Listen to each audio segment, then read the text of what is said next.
This is Michael Popok, Legal AF After Dark. On the Saturday edition of Legal AF, Ben Meiselas and me, we started analyzing what happened in the first 2 weeks of the New York civil fraud case against Donald Trump and all the little Trumpers, including all of the insider witnesses, including the chief financial officer and the controller of the financial controls of the company and the assistants that work for them. And then, of course, outsider witnesses that testified representing the longtime accounting firm for the company and a banker for the company who all confirmed the fraud, the persistent fraud that is at the heart of the case that the New York Attorney General's office is attempting to prove, having already proved one standalone count of persistent fraud 2 weeks ago on a motion for summary judgment. The ins and outs of the momentum of the narrative of the witnesses is really important. And Ben Meiselas and me, co-anchors of the Saturday edition of Legal AF, using our collective trial experience. I've been doing this for 32 years in New York, in the courthouses that we're talking about, in this case, 60 Center Street in Manhattan. We give you our best guess and estimate and analysis of what we've observed and the things we think you need to know. For instance, why did Allen Weisselberg, the disgraced felon chief financial officer for Donald Trump, why did he get a $2 million severance package that he's earning month by month? And why is that amount exactly the amount of the fine that was imposed on him criminally in the criminal tax evasion case that he lost? What's the link? Is that why he's not cooperating fully with the New York Attorney General, even during his testimony? And what about this 20 to 40% premium, just a made-up number that Donald Trump added on or instructed that Michael Cohen and other people in the organization add on to his assets to fill a hole created by the fact that Forbes magazine figured out that his apartment was 2/3 smaller than he said it was? We talk about all that and more on this week's edition. Take a listen. Mar-a-Lago is not a complicated case and does not take more than the time allotted from now until May to try. New York fraud case is not a complicated case. Donald Trump does not do complicated things. You can make your own assumptions as to why. You could try 2 Mar-a-Lago cases in the time that's left on the clock between now and May. You could try 2 New York fraud cases in the time that they've had. Hiding documents from the government and using half a dozen people to do it is not a complicated case.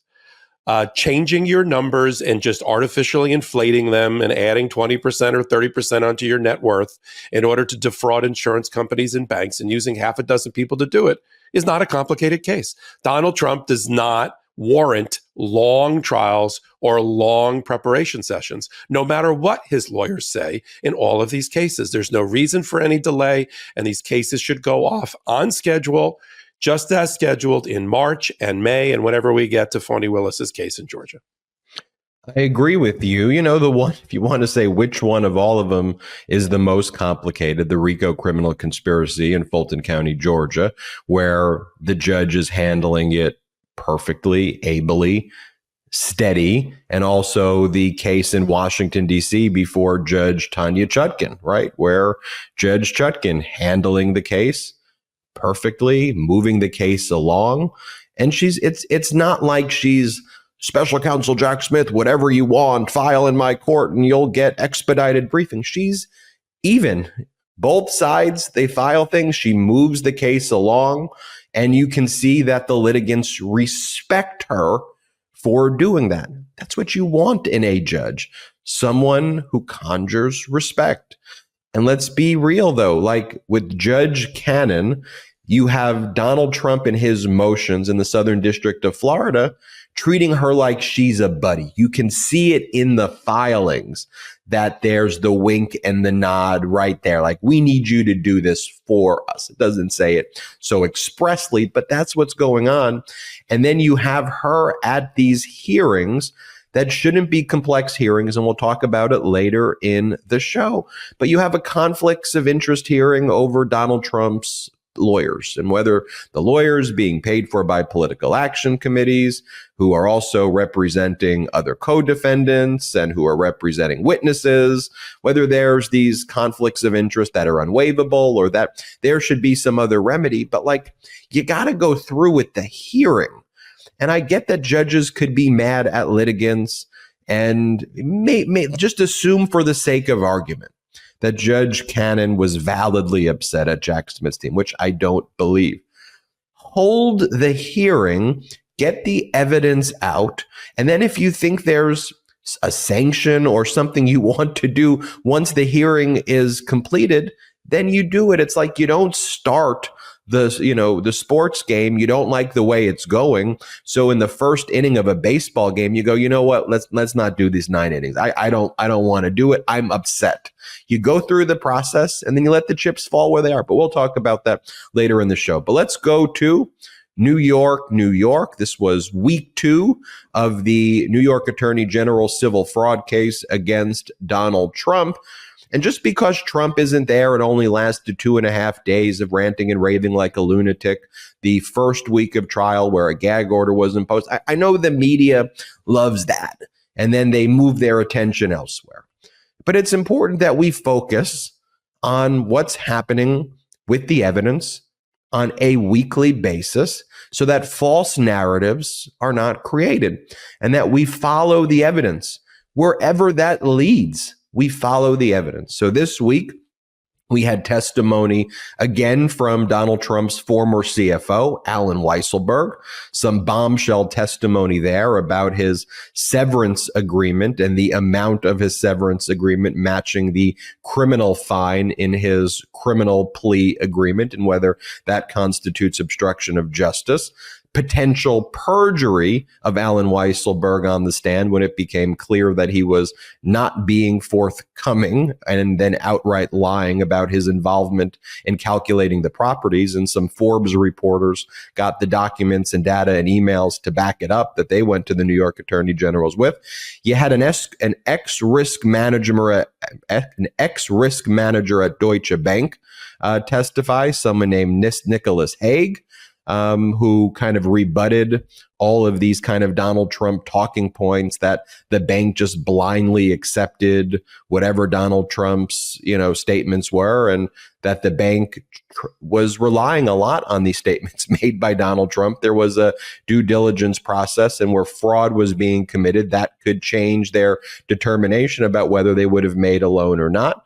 And then you had the testimony from a current Trump Organization person, Patrick Burney, who went through the fact that Allen Weisselberg, who claims he wasn't involved in a lot of things, would provide these notations that presumably came directly from Donald Trump, but these notations on statement of financial conditions that talked about adding brand premiums from 10, 15 up to 30% brand premiums that were based on Donald Trump claiming, former president residence or presidential residence, add a brand premium, add the brand premium for the fact that it's Donald Trump lives there. And Donald Trump saying, my brands were never added into brand premiums were never added. They were. There are notations. There's evidence that backs that up. So evidence. Popok, what did you think about week 2? I liked week 2 a lot. And what we're seeing, let me take the plane up 20,000 feet. What we're seeing is a masterful presentation of evidence over a trial that's going to last up to 100 trial days. This is only the first 2 weeks. We're going to talk later in this segment about the order of witnesses or who's going to be coming up next. And what I like so far is this nice momentum that's being built in the narrative in front of the trial judge, no jury, of insider witness, outsider witness, insider witness, outsider witness, insider witness no longer with the company, outsider witness no longer with the company. None of them, all of them kind of different pages in the hymnal that's being presented of the fraud. So you start in week 1 with the ultimate outsider in Don Bender, the 12-year-long accountant auditor for everybody related to Trump, including personally, who knows where all the bodies are buried, and pointed the finger at the Trump Organization, Donald Trump, Allen Weisselberg, and McConney, the controller, for fraud. That they misled the auditors, they did not provide proper information, and focusing in on Trump Tower.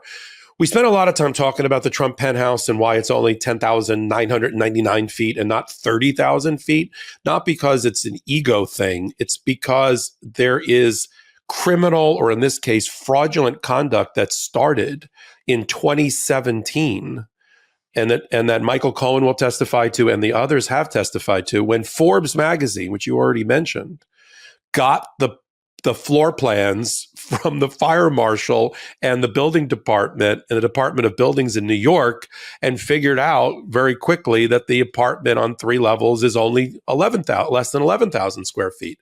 And that created once they outed Donald Trump on the size of his apartment, that created a hole in his balance sheet of a substantial amount that had to be made up some other way. Now, normally, when you have a hole in your balance sheet, you want to increase the value of it. You go buy and you acquire more assets. Not Donald Trump.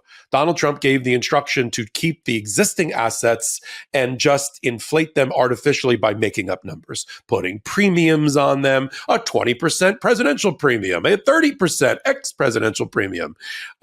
This is when I say premium just here, I just made up a number. It'd be like you taking your own personal balance sheet. Let's say you've got $1,000 in the bank. You just add 30% on and you tell somebody that you have $1,300 in the bank. You only have 1,000. But you've added a 30% premium. Now, do that to Donald Trump with a lot more zeros, and you get the sense of what's happened here. Michael Cohen will come in and support that. So insiders, the first two, the money men, 30-year, 50-year plus organizational money men in McConney, the controller who reported to Weisselberg, the disgraced felon chief financial officer, who doesn't understand what generally accepted accounting principles are, that he testified. I don't know how you can be in a control position within a company that's got money flowing through it if you don't understand that. More importantly, during the testimony of Allen Weisselberg, the reason that the attorney general calling this hostile witness, which is what Allen Weisselberg and even McConney are, because they're on the other side of the V, they're defendants.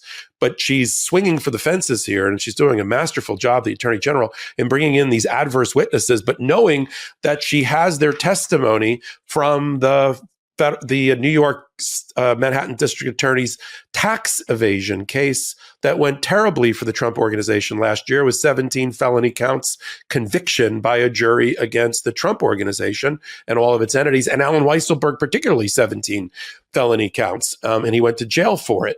So they had the testimony from that. McConney had testified in the tax case under an immunity deal with the Manhattan TA. So he's the most honest of all of them. But they were ready for Weisselberg. And Weisselberg did not perform the way he was expected to on that stand. But they were ready that he would try to not remember things, which is what he started doing. I don't remember that. I don't recall that. I don't remember that. I don't remember that. He had to admit to things that were in writing, like, isn't that Donald Trump's signature on the bottom of a representation to banks that he would not include brand value and brand percentage as part of his balance sheet, as part of his net worth? Yeah, that's his signature. He had to do that.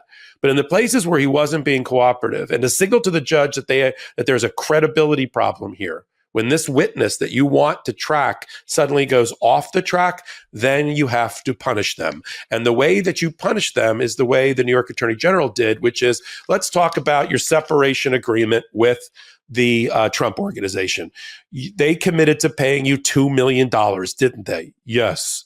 And that's the same $2 million number as you have to pay or paid in a fine related to your tax evasion conviction, right, sir? Yes. Coincidence? I would say it's a coincidence. Okay.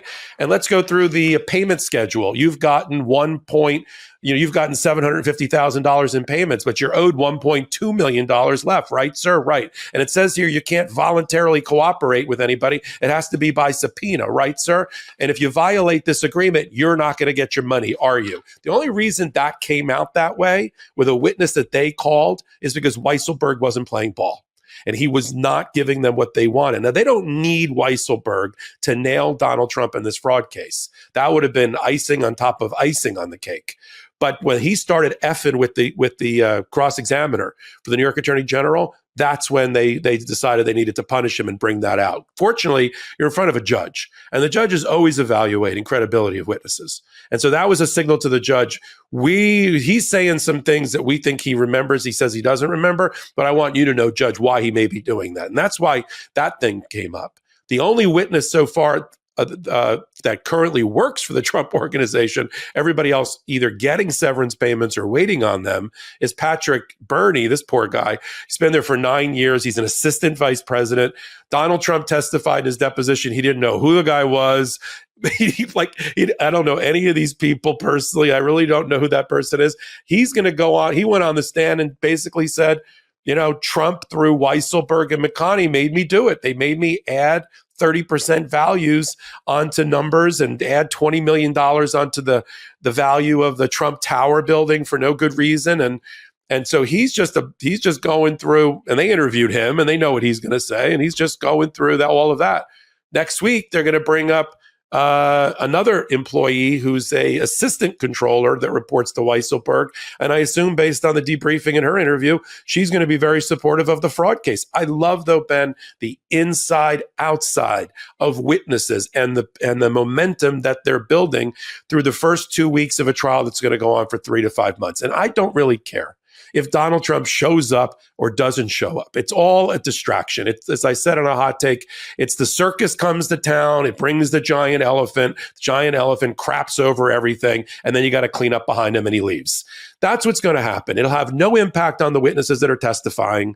He already said he doesn't know most of the witnesses for the Trump organization who are testifying, and the only thing we're waiting on that I'm sure you have your opinion about is when Michael Cohen finally testifies, and if Alina Habba is the one that's going to cross-examine him. I mean, that's where I buy my popcorn. It'll be interesting to see if Alina Habba does the cross of Michael Cohen. Michael Cohen has requested, based on health conditions, that his testimony not take place next week, but I'm sure it will be taking place within the next few weeks, and we all wish Michael Cohen well. Alina Habba took his deposition, and so will she do the cross-examination? I'm interested in a point that you made, Popok, which I'll touch upon before moving to the federal criminal cases, is Allen Weisselberg, when he was there as a witness, brought upon himself the fury of the cross-examiner by saying, I don't remember, I don't recall, and trying to play that game. Because of that behavior, the cross-examiner, the lawyer who's doing a great job from the New York Attorney General's office, grilled Weisselberg on his severance agreement, as you mentioned. Now, the criminal penalty for Weisselberg when he took the plea agreement in the Manhattan District Attorney criminal case for the fraudulent tax benefits he received. Remember, he served time on Rikers Island. In addition to the sentence that he had for incarceration, he had to pay a $2 million fine. The severance agreement was for $2 million.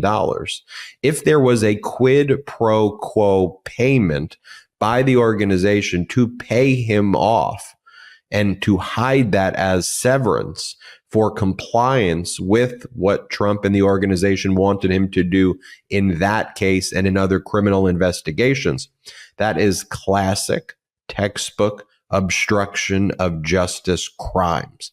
Now, if Weisselberg just basically, instead of going, I don't recall, was forthcoming and he acknowledged the existence of a severance agreement and just answered the questions, the New York Attorney General lawyer would not have spent the focus proving very credibly that another crime was convicted, right? Weisselberg looked like he was guilty, and Trump did as well, of obstruction of justice. And guess who's watching this other than us here at the Meidas Mighty and Legal AF and the rest of the country? But clearly, the Manhattan District Attorney's Office is watching. They're waiting.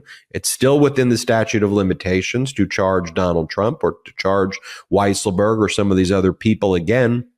And I predict that they are going to do that after there is a final resolution or close to it in this civil case. I think it will lead to more criminal cases and more exposure. That's why Manhattan District Attorney Alvin Bragg, I think, strategically was waiting. He brought the case involving Trump's unlawful characterization of the payment to Stormy Daniels as the first case, but he didn't waive his right to bring a future criminal case. So I want everybody to watch for that. And then Weisselberg seems to have committed perjury on the stand, another crime. One of the reasons his testimony abruptly ended, as well as the Forbes writers said, wait a minute, Weisselberg is saying that he had no involvement with the triplex and that he doesn't remember having these detailed discussions with us. Triplex. See, well, there is a raging debate about that. Not in New York. I'll leave it. And Goron corrected the witness 3 times when he said triplex. It's triplex in New York. All right. We'll see. we will see. So we've got that going on in New York, and then and with respect to Forbes, the Forbes writers reached out to the New York Attorney General's office and said, hey, look, we've got all of the evidence. If you like that, you're going to love what we do every week on Wednesdays and Saturdays. One place, the MeidasTouch Network, on their YouTube channel. You knew that. You're watching me here. You can free subscribe, help them get to 2 million. No outside investors. You are the supporters. And the larger this network gets because of your grassroots help, the more your voice is heard.